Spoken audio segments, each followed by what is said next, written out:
About 2 years ago, Chamisa launched the Citizens Coalition for Change, or CCC. But just recently, he made a shocking move. He quit.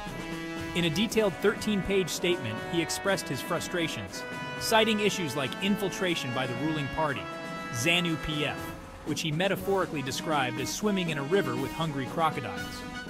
Quite the imagery, right? Now, why did Chamisa leave the party he helped to create? According to analysts, it's not just about infiltration. They suggest that Chamisa felt he had lost control over the party. It's one thing to lead and another to hold the reins tightly, especially when infiltrators are involved. But here's where it gets even more interesting. Chamisa isn't just stepping back, he's gearing up for something new.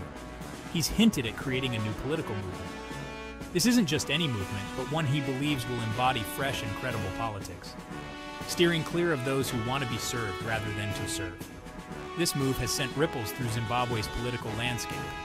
The ruling party, ZANU-PF, has dominated for decades, but Chamisa's new approach might just be the shakeup needed. His call for a fresh political ethos is not just a critique, but a bold challenge to the status quo. What does this mean for the future of Zimbabwean politics? Will Chamisa's new venture resonate with the people, or will it be another fleeting attempt in the complex political arena of Zimbabwe? One thing's for sure, the political stage in Zimbabwe is set for some dramatic changes. So keep your eyes peeled.